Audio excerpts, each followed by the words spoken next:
So then Ezri Konsa is a done deal. We've heard from all of the mainstream sources. We've heard from the big names, David Ornstein, Fabrizio Romano, all of these guys that Ezri Konsa to Arsenal is a done deal. £50 million, give or take. That's roughly the fee for the English defender. Thanks for joining the 14th Cannon. This is me, Tom, alongside Josh. Josh, it's nice to see you back on the channel. It's been a little while since we've spoken, really. How are you? How are you doing?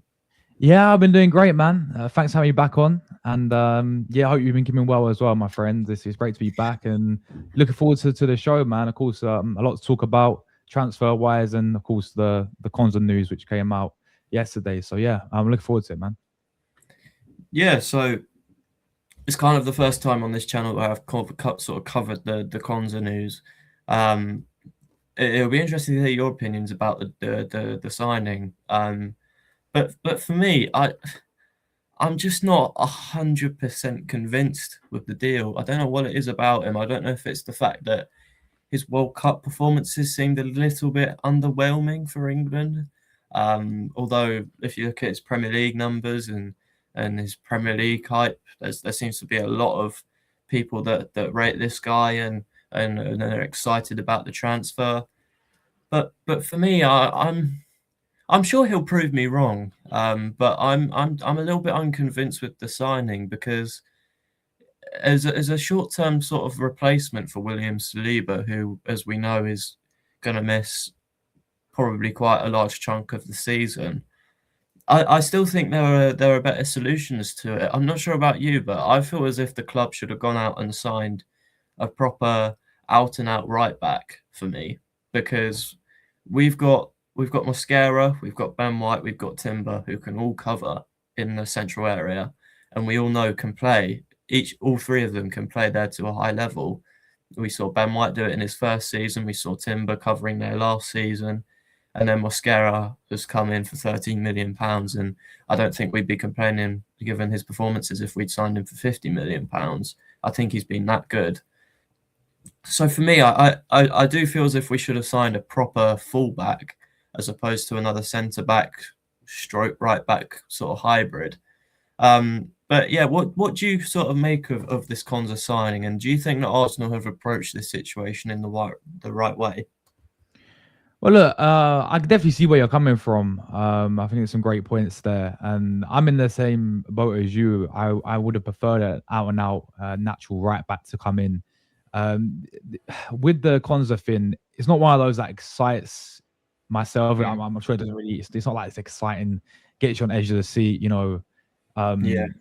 Fantastic, exciting signing, but I don't think any real defender, if the ones we were looking at, the Quensas and the Kundes and the Pubels from Atletico Madrid, I don't think I wouldn't have been excited by them. I think it's an area that we had to cover because, of course, when you have the injury to Saliba, we have to go and replace and get another option in there.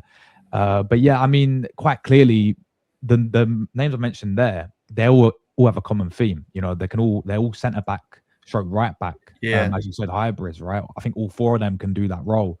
So quite clearly, I think Arteta, Berta, they were looking at it thinking that they want to try and get a bit of both for one player. Now, for me with Konsa, I look at my thing was the fee as well. I think it was over £50 million, and I felt like he's 28 years of age now. I'm pretty sure he had a year left on his current deal as well. And I was thinking, yeah, a bit of a hefty fee. But I have actually liked him at Villa. I think I do hear you with the World Cup performance for England. Obviously, was there. Not a bit hit and miss, I thought, in the World Cup of England. But when I've seen him at Villa, I think he's always been well established, knows the league inside out. Of course, quite clearly, we're going with this theme again with his homegrown English players. You're seeing Arteta since he's been here, sign these types of players, to either fill in as cover or to be the main guy. Like, look at last window when we signed Eze's and Madueke's, and it's that common theme of signing these. And we was looking at Rodgers before, obviously Chelsea signed him. It's common theme of signing these English type of players as well. So But I do agree. Like I feel like the right back for me would have been some names out there. Maybe that Flaneza guy from Sporting. Yeah, He's still 20, 21 years of age. Get him on a decent deal, because you are right. I would have been more than happy to sign a right back, because I think you got Mosquera who can definitely fill in the role, who will most likely now play the first game against Coventry. We'll see what happens. I think it'll be Konsa coming in for the next couple of games to partner Gabriel. But Mosquera yeah, has proved himself, even in the Champions League final, where let's not forget he didn't even play centre back. He played right back, up yeah, against the best left back best left winner in the world, arguably, him and Vinicius Junior. And yeah, he gave away a penalty, but apart from that penalty situation, that whole game, he was immense, and I think he did a very good job on Kvaratskhelia in that game. And not just that example, but there's been many games where Mosquera, for example, when Seba actually got injured, who's the guy who come on at Anfield and didn't look out of place, and that was, I think, one of his yeah, first games when we first signed him. I think that was his debut, 5 minutes at Anfield, right? And you're playing the Liverpool, who were the champions, the season before. You come on like that to replace Saliba, and he didn't look out of place. So I think Mosquera definitely can fill that role in the centre back. And then, as you said, you can have Ben White who can play there, Timber can play there, Kala can also play there, and Capier can play centre back. So I was like thinking to sign I wanted a right back because of to support Timber, because we know as much as he'll be number one, top, incredible on his yeah, day, one of the best, if not the best in the Premier League, one of the best up there with, I think, Hakimi in Europe, right? And then you have Ben White there, who I'm a big fan of. But again, what lets Ben White down is he has some really good games, and then he can't stay fit enough, and you can't rely on him, injury concerns and this and that. So I think we would have gone. We maybe should have got a right back instead. But yeah, I mean, look, overall thoughts on Konsa. I don't mind the player, and it'd be interesting to see what happens when Saliba comes back as well. Because we know he can play right back. When Saliba comes back, could we, if Timber's not 100%, maybe he could be we could see that as a back four. Konsa goes to right back, but I think for the time being, it's going to be him and Gabriel together, man. yeah. That is something else that I wanted to point out. Can you see this guy Konsa coming in potentially longer term being a replacement for Ben White? Because there was a lot of talk going into the summer about Ben White's future. It seemed a little bit uncertain. And do you think that this whole Saliba situation has led to Ben White staying for potentially one more year, and then maybe Konsa coming in as a future replacement for Ben? And look, it'd be really sad to see Ben White go, because I'm a massive fan of Ben White, and I'm sure you are Yeah, too. I yeah, think every season this guy's been at Arsenal, he's put his all in, and yeah, he's a fan favourite and thoroughly deserved fan favourite. But I still see, if he is coming in as a potential Ben White replacement, he's 29 in a couple of yeah. months, and yeah, it's not the most exciting sort of player. And also, what kind of situation, what kind of questions does this put in the mind of a player like Murray Salmon, who's had a Mm, very, very top pre-season? I think he's looked exceptional. You then go and buy another defender for a lot of money, who you expect to play quite a lot during Saliba's absence. So yeah, what do you kind of make of it? Do you think it could be a Ben White replacement, and what do you think what kind of message do you think it sends out to the younger players at Arsenal? yeah. I look at it, Ben White's, I think, would have left if Saliba stayed fit. I think there's a lot of talk about Everton and teams like this really looking at to sign him, and I think his future definitely up in the air. Now I think we held back on that because of the Saliba injury there. But you are right. I mean, you look at his age; he's getting older. He's not like a younger guy anymore with this potential that you can use as a backup for Timber. Like, this guy's been here for, he's getting older. He's been experiencing for Aston Villa, for England now as well, playing in the World Cups and things like this. So I would. This is why I'm saying, like, for long term, I know defenders can go on a bit older, but it's not like if you talk about long term, that's where you'd be looking at. For example, Pabel, right? He would have been good because he's only 23 years of age. He can Yeah. come and play Yeah. both. You look at even Quensa. I mean, how old was Quensa? I think he's around that age as well, like 23, Yeah. 24, Yeah. around this age, where you got someone with Konsa who can definitely be a good solution right now, when Saliba is out injured, filling at centre back. But yeah, what about going long term? Because you got Drew and Timber there, and I've not seen Konsa enough as a right back. Does he Yeah. have the thing going forward as well? I think that's the thing there for me. Whereas Timber can bring a lot going forward. Yeah. So that's the concerns I have of him playing right back. And then yeah, you are right with someone like Marley Salmon. What does this do for him? I mean, maybe he'll be asking questions about.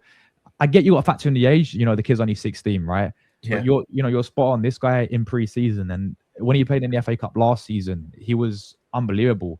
He plays with a level of maturity like he's been playing for Arsenal for so many years, and the kid's only 16. He don't look out of place for anything. He reminds me of another Saliba, how composed he is on the ball, and Arteta's gonna love that as well. So if now we've got Konsa in, the only way we see Marley Salmon is maybe the Carabao Cup, FA Cup games. Apart from that, I think the best maybe just because of the depth that we have there now. I don't see him getting over Konsa right now. I don't see him getting over Mosquera right now. And then where does this leave him? Maybe a loan deal because of his age. He can go out on loan. I think that's what we're going to try and do with Ethan Wanyeri as well.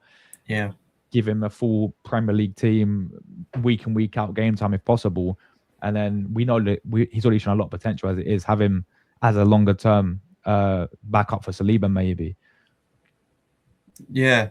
Yeah, I'm echoing off of that. I think with the right back situation with Konsa, I do agree with you in that a lot of the time the fullbacks at Arsenal, coming up against these low blocks, they're pushing up the pitch very high, and we saw that last season with a player like Mosquera, for example, coming in and filling at right back. You can just tell he is a defender. He's a very, very good defender. But it's almost as if when he's in the final third, he looks a little bit lost. He doesn't really know what to do. So I would have that concern with a player like Konsa as well. But I suppose one pro that you can take from this deal is that we all know Arteta wants two players in every position that are at a really high level. And I do feel as if the back line now, there's 8 players that you can list without Salmon that you can say are to a relatively high quality, I think. And that's excluding Lewis Skelly as well. Now, I do think that helps him push into midfield and find more minutes there, which I think based off of pre-season, he'll be getting quite a lot of minutes, I think. So yeah, that does leave, Hincapié and Calafiori, Gabriel Mosquera, Saliba, Konsa, and Timber and White. So I do suppose that is one pro. But do you think that this is the best defensive depth in the world right now? Because I think it probably is. Yeah. I'm just trying to think of other teams with this in terms of the depth. You mentioned having 2 positions there as well for each centre back. So many centre backs we can fill in, the full backs as well. I think it is. I think the options that we got, the depth that we got, the quality as well, is certainly there. I think we proved that even when we played in the Community Shield with no Saliba, for example, no Drury and Timber. Ben White was outstanding. I thought even Mosquera had the good partnership with Gabriel, and this is what you can do really. You can have. I look elsewhere, like look at PSG's defense. They have. They got their whole back four's quality, right? You've got Hakimi, you've got Nuno Mendes, 2 of the best fullbacks in the world, all right? And then Pacho and Marquinhos have got that good partnership there. But then what's after that? I don't know the other depth is that good enough. But yeah, to answer your question, like I think all of it, bro. Like out of every team, I think we have the best defensive depth, and it proved why we won the league last season as well. And now we're adding to it even more. Yeah. Yeah. No. That's good conversation. Well, I want to move on now to the summer as a whole, because I know a lot of Arsenal fans that have been a little bit impatient, a little bit frustrated. with sort of the flow of the summer, the fact that the incomings seem to be coming in at a very slow rate compared to last summer. I still think that we've brought in some very exciting players, but for me, I suppose I'm a little bit more concerned about the outgoings, because we've still got players at the club such as Jesus, Vieira, Nelson, who I feel as if probably all could have moved on before the World Cup. And now we're talking about the season starting in just a couple of days. Well, tomorrow, in fact, and they're still here. So, what do you make of the summer as a whole, Josh?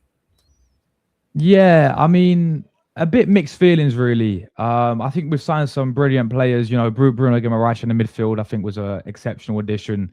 I know he's actually got a little injury now, but I think you saw straight away the impact that he had when he first came in the Community Shield, and how that freed up Odegaard, and that midfield trio, really, of him, Lewis Skelly, Odegaard in front, I thought were exceptional, big part why we beat Manchester City. So I'm really happy with Bruno G. Actually, really happy with Zolis as well. Now, Yeah. I think we still need another left winger. Gonzalez coming in as a Trossard replacement. We have to get, and he's still like 23, 24. He's got potential there. He shouldn't have that pressure personally. He could come into that and for the future definitely be the top left winner. But I don't think he should have that pressure on him. You know, let him do his thing, and he's been doing his thing in preseason, look really sharp. You know, Community Shield, excellent. He does the basics really well. You don't overcomplicate it. Set piece, he's excellent at crossing the ball, you know, puts on the play every single time. So I thought that was a really good deal. You know, 24 years of age, I think 34 million deal. Really excited about him coming in for longer term as well. And then obviously you had Melier, which is no comment really, to be honest with you guys. I mean, Upgrade on Kepa. well, I mean, he looked better in pre-season. Yeah. You know, he made some good saves in pre-season, but I always thought it was like obviously to let Tommy Setford go out on loan. You know, He's still at the club. but yeah, how is that's why I'm a bit confused about it. Yeah. He's still here. Surely he's time. You know, we bought Melier in, and he's gone out on loan.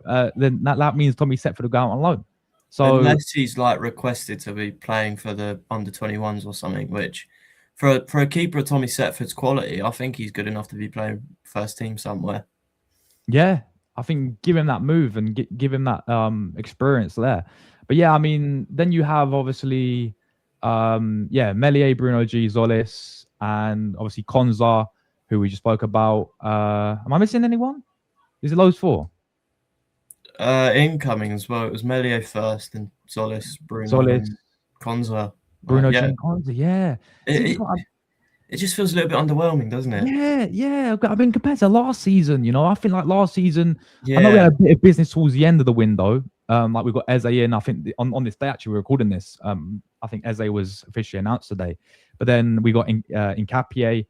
He and then I think Mosquera came in that sort of way towards the end. But you know, we speak about Gyökeres, and like we signed a lot of, and we had to last season, didn't we? But you know, we definitely did a lot in previous windows, and this one just seems a bit underwhelming. But yeah, look, I think in terms of, as you rightly said, there's still players here that shouldn't be here. You know, Fabi Vieira, for example. I couldn't believe he's still playing preseason games, honestly, bro. You know, Reece Nelson, for example, even come off the bench. You know, Reece Nelson, back in the day, this guy was meant to be, you know, this star boy, and it's a shame it's not worked out. Injuries, he's gone loan deals, you know, but he's on 100 grand a week. When he's paid, and you got Reece Nelson on 100 grand a week, it's difficult. You know, he shouldn't have been that in the first place, but it's difficult to sell players now. And then you've got who's the other one who's still here? Jesus. Yeah, Jesus. So yeah,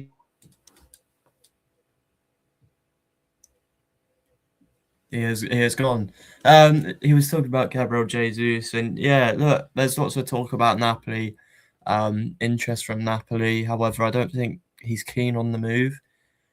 I don't really understand why, unless he wants to just see out his Arsenal contract and get a lot of money, which, you know, fair enough. I don't blame him. He's on almost 300,000 a week, I think. So yeah, fair play to Jesus if he wants to do that. It's just he's not going to be playing football over the likes of Kai Havertz or Gyökeres, and I don't even think he made the squad for the Community Shield. I'm just going to double check on that. But I'm pretty, he didn't even make the squad. Yeah, neither did players like Ethan Oneri. As you mentioned, Fabio Vieira and Yeah. Reece Nelson. I was there at the Dortmund game. God, that was awful. Yeah, yeah. I was there at the Dortmund game, and Vieira was coming on the wing over Nelson, and I thought that said quite a lot about Reece's future and how that's pretty much done. It's just probably another loan move on deadline day, which is what he's Yeah.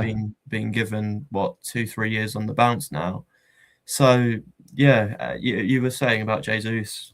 Yeah, Jesus, another one who, is still here. I'm hearing a lot about Napoli. I think you just mentioned it there, but they want to sign him and all of this stuff. But now I'm hearing that he don't want to go there, or he's assessing his options, and it's like, really, like Yeah, I think that's a good move for him. It's Serie A, he's gonna go play for Napoli. They're playing Champions League as well. If he stays fit, he'd be their main guy.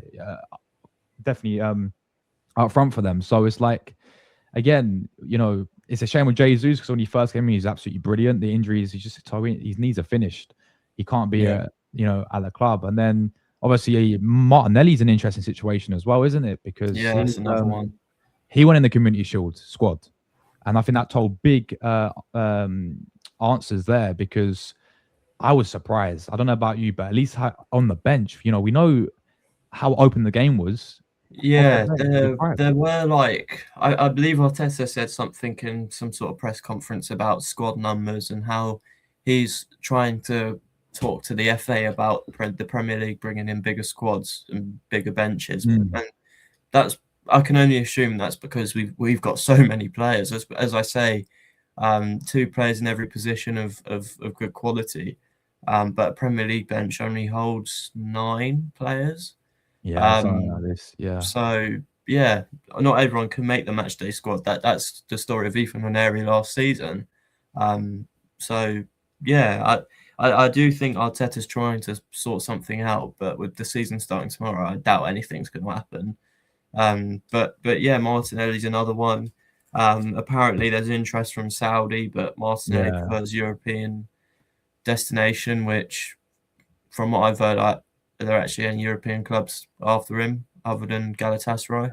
Yeah, Galatasaray. I heard a little thing about Inter today, so um, Maybe. we will see. I think that'd be a good move for him. I was hearing Saudi can offer him a lot of money though, and this is Yeah, one thing that we got to do is like for like Galatasaray, I think offer was like 40 million pounds for him. something like that. It's like Yeah, in this market, bro.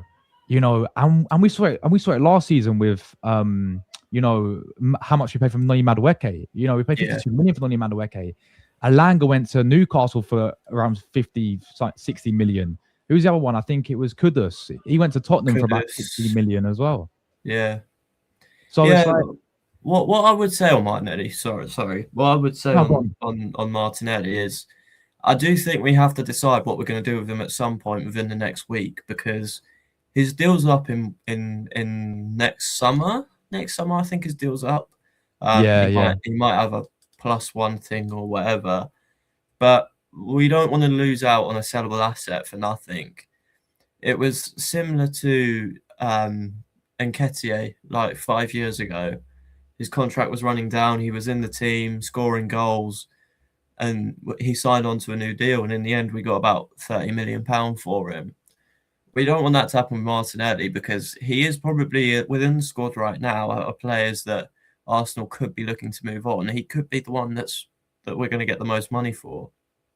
So I do think that Arsenal need to either sell him in the next week or offer him a new deal, and try and sell him at a later time. But even with that, are we going to get as much money for him as we would now while his stocks are still somewhat high? Which I've been saying for about 2 years now that Martinelli's days are numbered at Arsenal, because I just don't think that the quality has been sustained by Martinelli since he scored 15 goals that one season.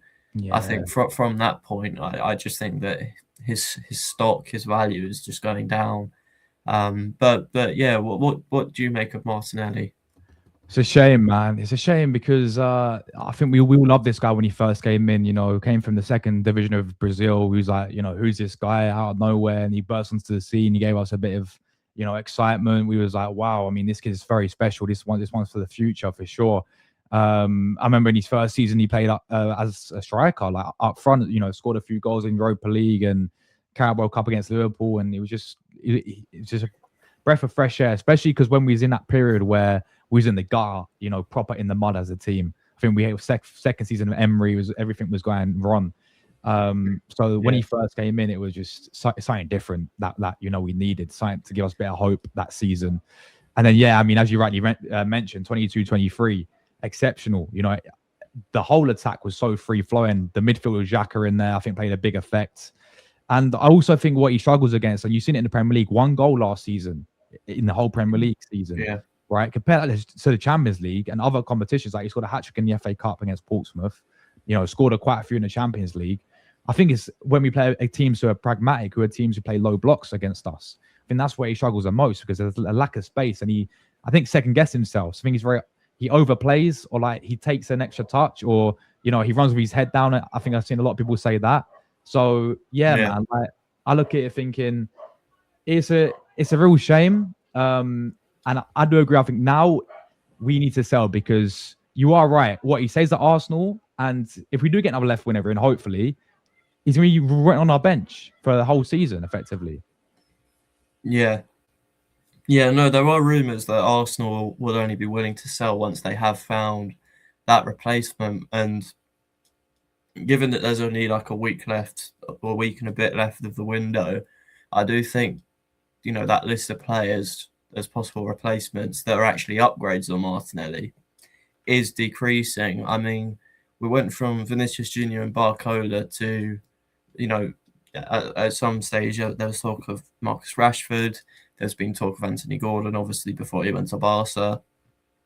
But one name that has sort of jumped out at me that I've been talking about for a little while now is Kenan Yildiz of Juventus.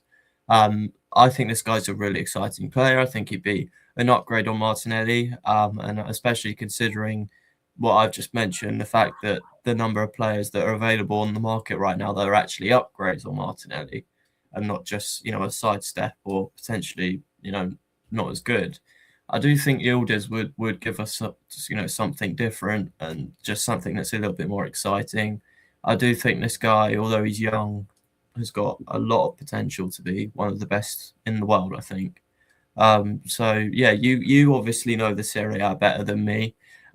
So can you tell us as much as you know about Kenan Yildiz as a player?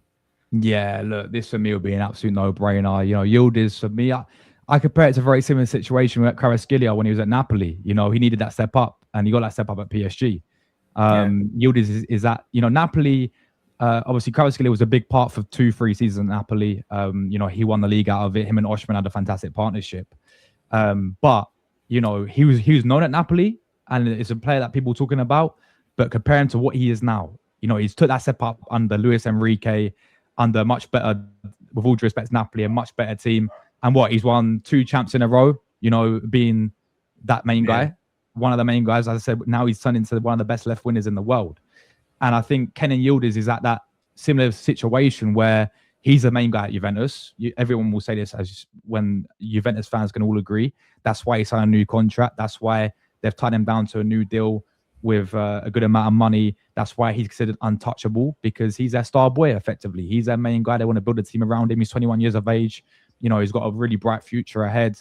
And despite them playing Europa League football, Juventus still think he's going to be, and he believes he's happy to stay there right now. So him as a player, he's unpredictable, right? Which I think we lack that on the wins at times. Yeah. Again, I know it's tough when you play against low block teams, but you need something a bit different. You know, a player that's going to get on the edge of your seat out of nothing. You know, he'll just get a bit. All he needs is a little yard of space, and he causes problems. You know, the only thing with Yildiz, which people have criticised, I've seen, is, of course, adapting to the Premier League, coming over to the Premier League from the Serie A and adapting. And people have criticised, is he proven enough? Which, again, he's still young.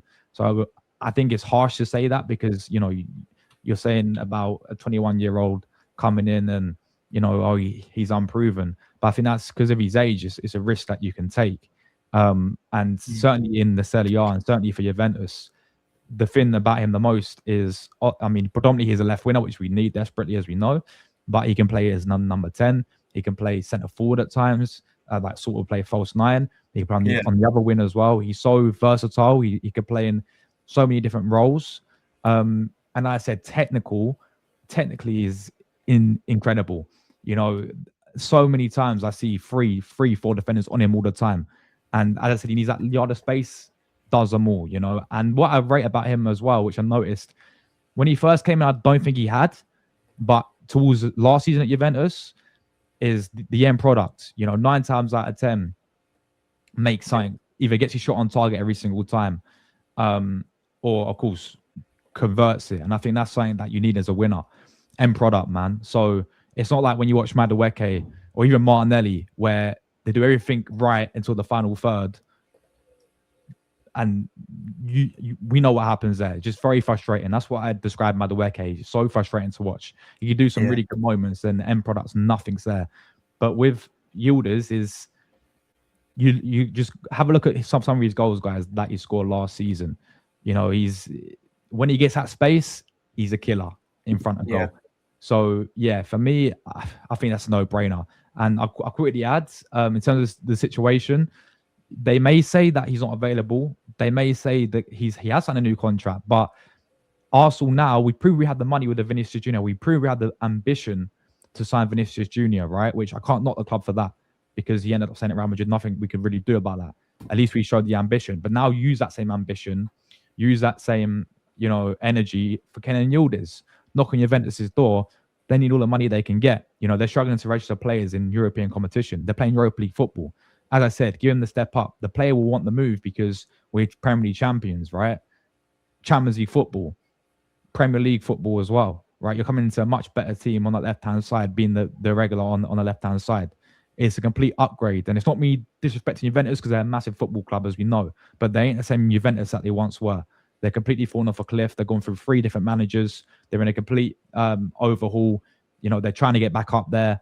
Similar to where we were under Arteta when we was at 8th and playing Europa League football. That's where they're at right now.